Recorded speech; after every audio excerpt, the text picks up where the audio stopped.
માતાજી બધાને। આજે આપણે બનાવશું ધ્રુંગારેલી બાજરાની ખીચડી। તો એકદમ મજા આવે એવી અને ખૂબ જ હેલ્ધી એવી ખીચડી બનીને તૈયાર થશે। વઘારેલી ખીચડી તો દરેક પોતાના ઘરમાં બનાવે છે, પણ આ થોડી અલગ રીતે બનાવશું।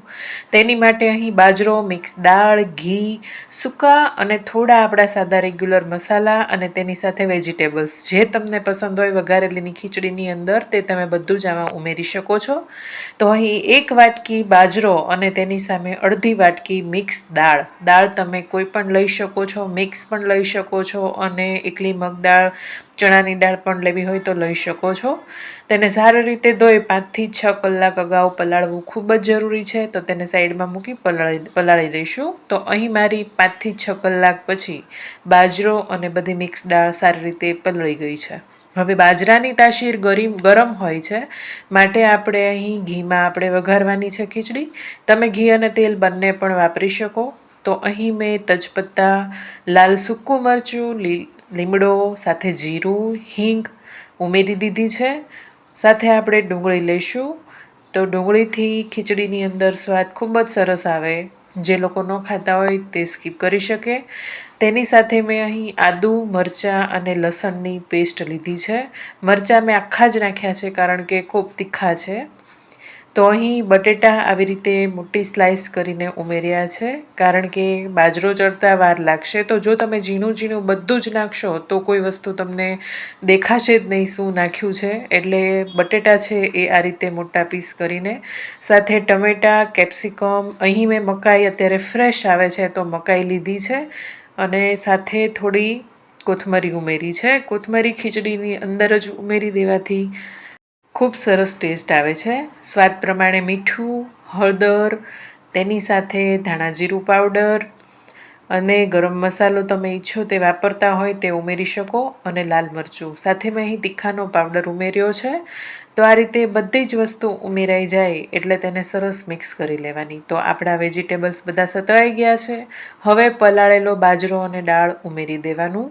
તો બાજરાને ચડતા વાર લાગે તો આપણે દાળ અને પાણીના માપનું પાણી જે મૂકતા હોય તેનાથી થોડું વધારે પાણી ઉમેરી આવી રીતે મિક્સ કરી લેવું। એક ઉભરો આવી જાય પછી આપણે કુકરનું ઢાંકણ બંધ કરવાનું। તો પાણી આગળ પડતું વાપરવાનું છે।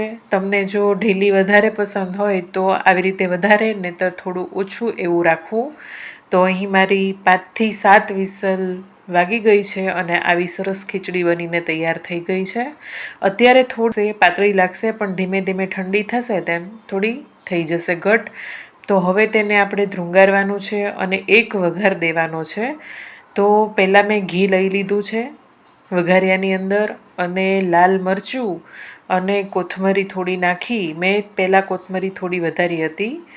તો આ રીતે જો તમે વઘાર આપશો ને તો તેનો સ્વાદ બમણો થઈ જશે। ખૂબ જ મજા આવશે ખાવાની। તો જો ધીમે ધીમે ઠીક થવા લાગી છે આપણી ખીચડી।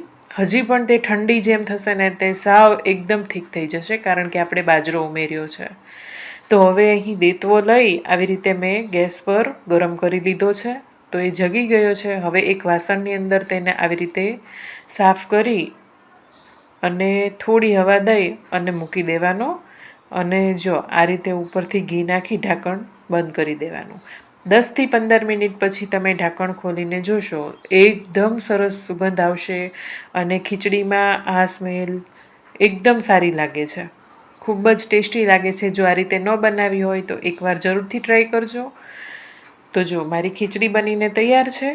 હવે તેને સર્વ કરીએ। તેને દહીં સાથે ખાવાની ખૂબ જ મજા આવે છે અને ઉપરથી પણ આપણે થોડું ઘી રેડશું। તો જો આ ઠંડી થયા પછી તો એકદમ સરસ થઈ જાય છે। સાવ ઢીલી લાગતી હોય છે ખીચડી, પણ જેમ જેમ ઠંડી થાય ને ત્યાં એકદમ સરસ થઈ જાય છે। તો જો આની ઉપર ઘી, થોડું દહીં અને કોથમરી આવી રીતે મૂકી છે ને આપણી ખીચડી બનીને તૈયાર છે। જો મારો વિડીયો પસંદ આવ્યો હોય તો વિડીયોને લાઇક કરજો, શેર કરજો, ચેનલને સબસ્ક્રાઈબ કરજો અને આવો સપોર્ટ મને આપતા રહેજો। ખૂબ ખૂબ ધન્યવાદ।